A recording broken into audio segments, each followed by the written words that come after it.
You own 14 companies across 3 continents, and the man who lives across the street from you still asks if you can look at his furnace, because as far as he knows, you fix HVAC units for a living. You don't correct him. 10 years ago, that would have been true. Now it's technically true the way it's technically true that a river starts as a single drop of rain somewhere on a mountain nobody visits. You let him keep believing the drop is the whole river. This one doesn't start with paper. It starts with a van. You were 24, a 2009 Ford E250 with 141,000 miles on it, magnetic sign on the door that said your name and the word heating in a font you picked because it was free. First year revenue, $187,000, almost all of it your own labor, 6 a.m. to 8 p.m., 6 days a week, because in a service business in year 1, you're not the owner. You're the inventory. A man named Boyd, who'd run an HVAC outfit in the same town for 31 years before selling it to a regional consolidator for $2.3 million, took an interest in you the way old tradesmen sometimes do with young ones who show up on time. He didn't teach you about furnaces. You already knew furnaces. He taught you the sentence that actually mattered. The business isn't worth anything as long as it needs you in it every day. It's just a job wearing a business's clothes. You didn't understand that at 24. You understood it at 26, the first time you tried to take 4 days off for a wedding and came home to $9,000 in missed calls that had gone to competitors instead. So phase 1 wasn't growth. It was subtraction. You hired your first tech at 25, a guy named Duval, paid him $22 an hour when you were making $34 an hour doing the same job. And it felt insane for about 6 months, watching margin walk out the door in exchange for your own time back. The first quarter with Duval on the truck, your callback rate, jobs where a customer had to call you back out because something wasn't fixed right the first time, jumped from 4% to almost 11%, and you nearly fired him over it before Boyd stopped you. That's not a Duval problem, he said. That's a training problem, and training problems are the only kind worth having, because you can actually fix those with a piece of paper. You wrote your first standard operating procedure that weekend. 4 pages, laminated, kept in every truck. Callback rate dropped to 3% within 2 months and never crossed 5% again. By 27, you had 5 trucks, a dispatcher working from her kitchen table for $19 an hour, and a simple rule Boyd had given you for free. Never let the business only work because you personally show up. You installed a scheduling system, then a pricing system, then a system for the systems, a binder Boyd called the hit by a bus test. If you got hit by a bus tomorrow, could the company run for 90 days without you? You tested it, in a way, at 27, when a kidney stone put you in the hospital for 4 days with your phone off. Revenue that week didn't move. Nobody outside your dispatcher even knew you were gone. That was the first time the theory felt like proof instead of advice. By 28, the honest answer to the bus test was yes. Revenue that year, $2.4 million. Owner's discretionary earnings, the number that actually matters, the number a buyer or a lender looks at, $610,000. You paid yourself a modest $140,000 salary and let the rest sit in the business, because Boyd had told you the version of you that spends the first surplus is the version of you that never builds anything past a nice truck and a base boat. That's where most guys stop. That's where the story usually ends, at successful local business owner.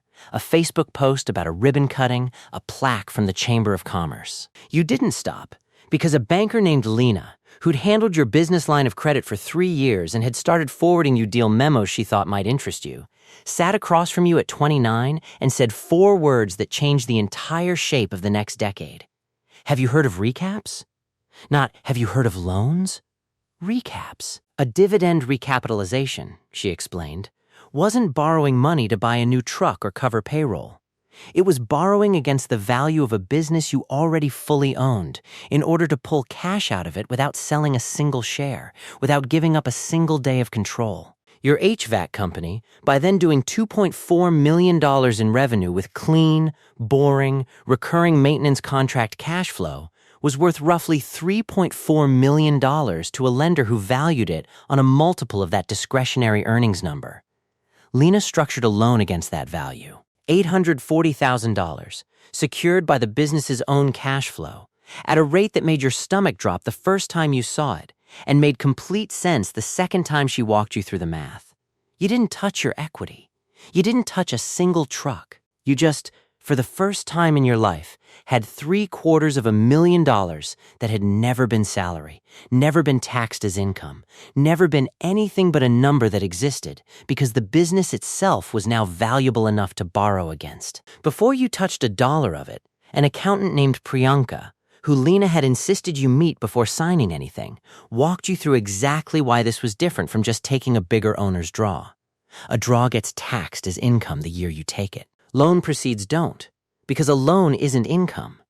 It's a liability the business now carries and services out of future cash flow, month over month, the same way it services a truck payment. You're not being paid, she told you. You're borrowing against something you already own, and the something keeps working while you go do something else with the money. The interest on the loan was itself a deductible business expense, lowering the company's taxable earnings going forward, which meant the recap didn't just hand you $750,000, it quietly shrank the tax bill on every dollar the business earned after that. You'd spent 4 years thinking of the business as a paycheck with better hours. Priyanka's whiteboard, in about 11 minutes, turned it into something closer to a bank you happened to also run. You didn't buy a boat.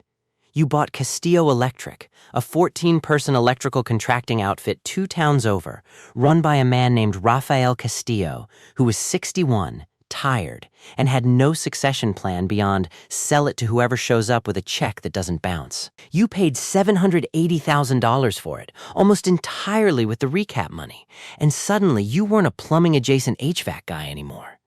You were something Boyd hadn't quite prepared you for. A person who owned 2 service companies that, on their own, competed for the exact same homeowner's dollar, and together could show up to the same job and do the whole thing. The furnace and the panel it ran off of, without ever handing the customer a second business card.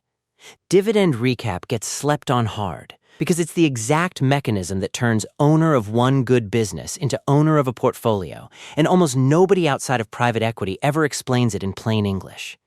It's not debt in the scary sense people picture. It's a business paying you, its owner, a very large dividend, financed by a bank that's betting on the cash flow the business already reliably throws off. The HVAC company kept operating exactly as it had the day before. It just did so with a lender's money sitting where your equity used to sit, and your equity, now liquid, sitting in a second business entirely. By 31, you had a holding company. Not a fancy one.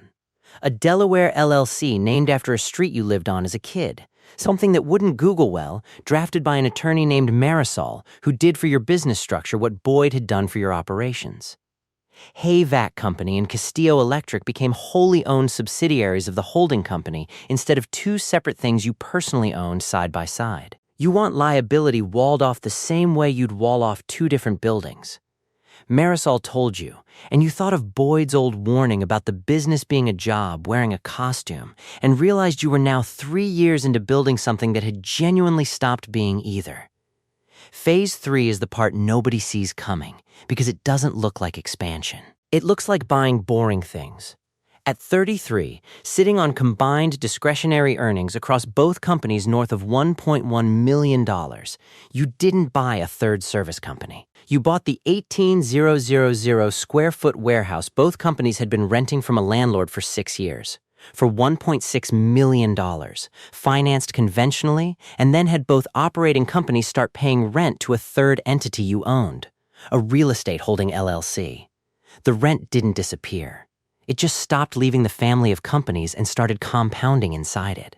Then you bought out the leasing arrangement on 11 service vans and formed a fleet management company that owned every vehicle outright and charged the operating companies a monthly lease rate, the exact rate they used to pay an outside leasing company, except now that margin stayed home too. Then, watching your dispatcher and Castillo's scheduling guy both fighting with 2 different janky software platforms, you funded a 6-person software team to build a single dispatch and invoicing tool custom to how your businesses actually ran. You called it Dispatch OS. It cost $340,000 to build. Within 2 years, 3 other independent HVAC companies in neighboring markets were paying you $600 a month per truck to license it, which meant you now owned a software company whose customers included your competitors, who had no idea their scheduling software was quietly funding the guy across town's expansion. You went one layer further than most people would have bothered with.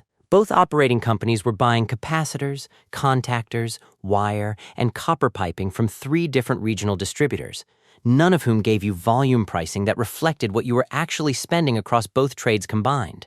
About $410,000 a year in parts and materials. You formed a small parts purchasing entity, negotiated a single supply contract at a distributor direct rate for the combined volume, and had it mark the parts up 12% before selling them internally to both operating companies at a price still 9% below what either had been paying separately.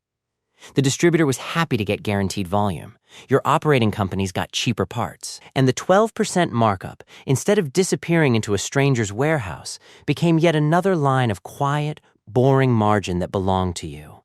This is the vertical stack, and it's the part almost nobody explains because it isn't glamorous. The holding company didn't just own service businesses anymore. It owned the building the service businesses worked out of, the trucks they drove, and the software they ran on. Every dollar that used to leak out to a landlord, a leasing company, and a SaaS vendor now flowed sideways instead into entities you controlled, taxed, and structured the way Marisol wanted them structured, invisible to anyone who just saw 2 guys in polos knocking on doors in matching trucks. There's a version of this story that goes wrong here, and you watched it happen to a guy named Derek, who ran a competing HVAC franchise 2 counties over and had, by every visible metric, scaled faster than you. Derek didn't do recaps. Derek did what he called aggressive organic reinvestment, which meant he took out a personal guarantee line of credit for $1.2 million, bought 6 trucks and ran a radio ad campaign that made him locally famous, and grew revenue to $4 million in 18 months while margins quietly collapsed under the weight of the debt service and a payroll that outpaced his systems. He was on 3 podcasts that year. He had a wrap on his F-250 with his own face on it. At a regional trade association dinner, he stood near the bar telling anyone who'd listen that he was about to franchise nationally, while 3 vendors at the same event were quietly discussing whether to keep extending him net 30 terms. 6 months before that, Derek had actually called you. Not for advice exactly, more to talk, the way people do when they've started sensing a problem but aren't ready to name it out loud. He mentioned, almost casually, that he was thinking about maybe doing one of those recap things himself, since he'd heard the term at a mastermind event. You asked him what his discretionary earnings looked like against his existing debt service. There was a long pause, and then he changed the subject to the radio campaign instead. A lender doesn't recap a business that's already stretched thin against personal guarantee debt. A recap works because the business is healthy enough to comfortably carry more, and his wasn't.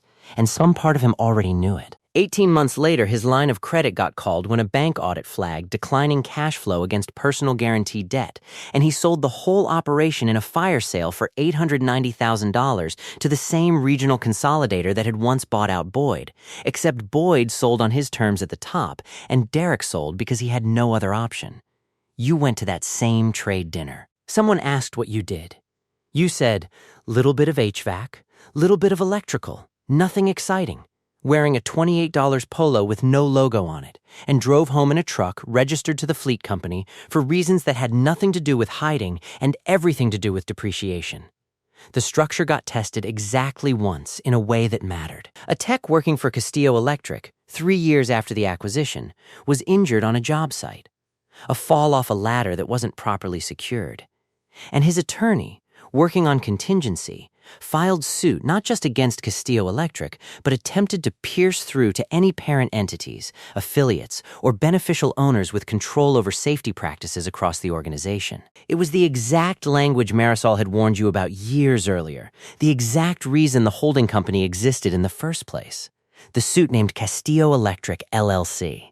It could not, no matter how the attorney tried to draft around it, reach the holding company, could not reach HVAC company, could not reach the fleet company or the real estate LLC or dispatch OS, because each one was a separately capitalized, separately insured, properly maintained entity with its own operating agreement, its own bank account, and no commingled funds for a plaintiff's attorney to point. To his evidence, the corporate walls were fake.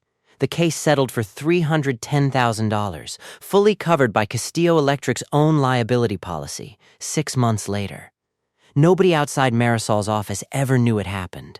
Raphael, retired in Florida by then, never even heard about it. Somewhere in the middle of all this, your sister Yolanda, a school administrator, 2 kids, going through a divorce that was bleeding her savings account $1,400 a month in legal fees she couldn't really afford, called you on a Tuesday night. She didn't ask you for money. She asked if you knew a good lawyer, because yours always seems so calm about this stuff. You didn't wire her anything that night. You called Marisol the next morning, got Yolanda a referral to a family law attorney who worked on a flat fee structure instead of hourly billing. Sat with Yolanda for a Saturday afternoon going through her settlement paperwork the exact way Marisol once went through your operating agreements, and found $6,000 in spousal support she was entitled to but hadn't asked for because she didn't know to ask. You never told her what the holding company was worth. She knows you do well with the HVAC thing.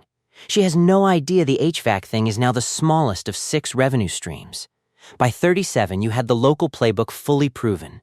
Buy the anchor service business, recap it, use the proceeds to acquire an adjacent trade, then vertically own the real estate, the fleet, and the software underneath both. Phase 4 was just refusing to believe the playbook only worked in one zip code. You'd read about a residential HVAC and electrical market outside Querétaro, Mexico, growing fast on the back of new housing developments with almost no consolidated players, and separately found a similar gap outside Krakow, Poland, where a wave of new construction had outpaced the number of licensed trade contractors who could service it. You didn't move. You didn't learn Polish. You hired a country manager in each market.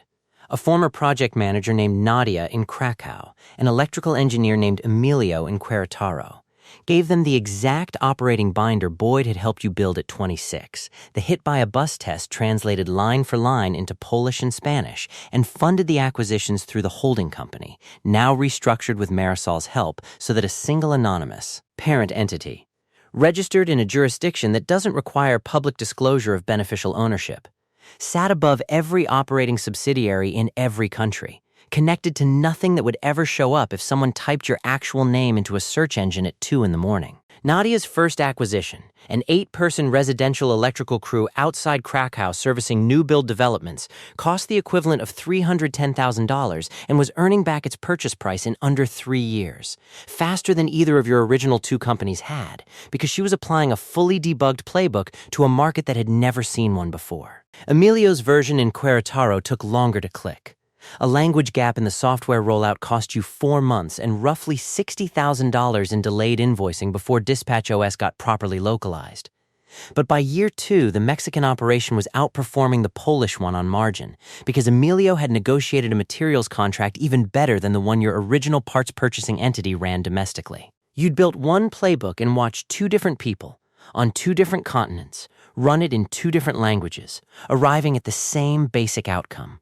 A boring, well-run trade business quietly compounding for an owner most of their own customers had never heard of. The number arrives the way it usually does, unceremoniously, in a consolidated summary from your accountant while you're standing in a parking lot outside a supply house waiting on a tech who's grabbing a part for a service call you happen to be following up on personally, purely out of habit. Combined enterprise value across the holding structure, factoring in the multiple a buyer would actually pay for recurring revenue trade businesses plus the real estate and the software arm, $61 million. You read it twice. The tech comes out with the part, a $40 capacitor for a rooftop unit that's been humming wrong since Tuesday, and asks if you want to come up and take a look. You do. You climb the ladder yourself, because some habits from being 24 in a van never fully leave.